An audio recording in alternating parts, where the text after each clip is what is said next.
Hello, fish tank people, planted tank lovers, discus lovers, aquarium lovers.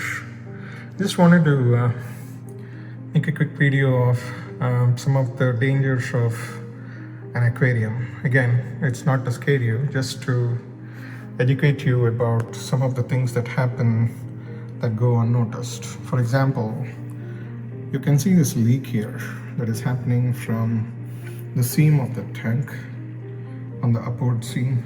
So you can see the water just flowing through. Right now it is not that bad.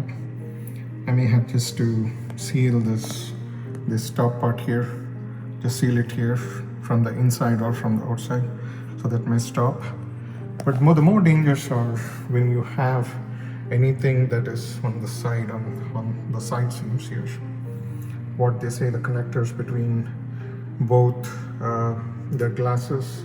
So these are the things that can actually go really wrong. This tank is pretty old, so you can see the thickness of the glass. It's I think it's about ½ inch or 3/4 inch. So what I generally do is, when I get either a new tank or even a used tank, I do this resealing.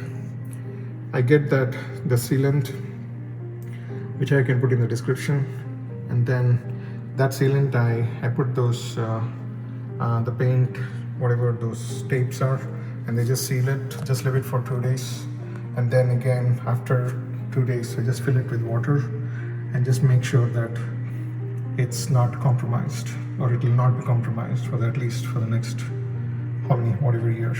So that's very important, to make sure that you seal your tanks once you get it from any new aquarium, new tanks.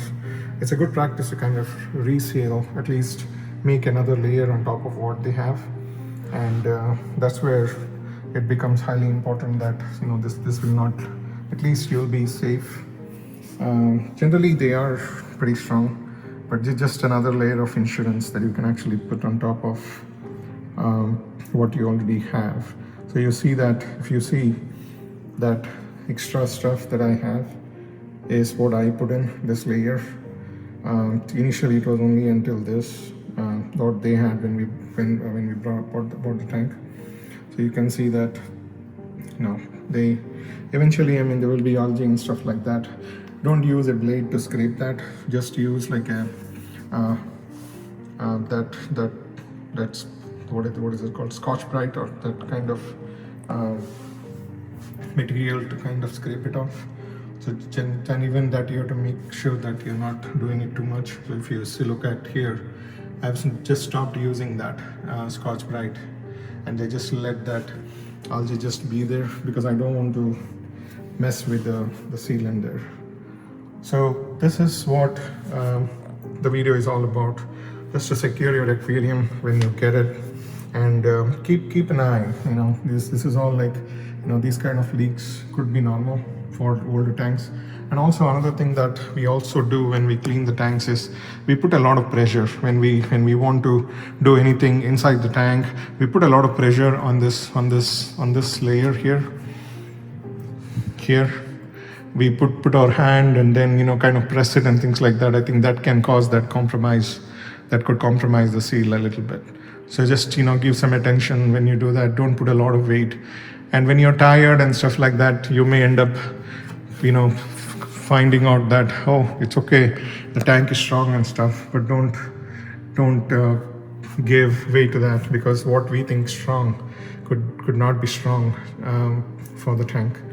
So that's pretty much it for this video. These guys are coming up so that they want to be fed. So I'm going to feed them in a little bit, and that's why I think today I did a very big water change, and also did a lot of this change of this scape a little bit. The jungle valve had gone really wild in the tank. It was really a jungle. It had pretty much sprouted plants everywhere. So I have to do a little bit of cleanup as well, which I'm planning to do tomorrow. So you can see that video. I'll just put a link on the top. Jungle valve's very heavy root system. I just loved it. I think, the more good root system you have, the more plants you have, it'll reduce the nitrates, and your water change doesn't have to be that often, especially for a discus tank. So that's pretty much it for this video, and hope you'll like and subscribe. Until the next one, bye.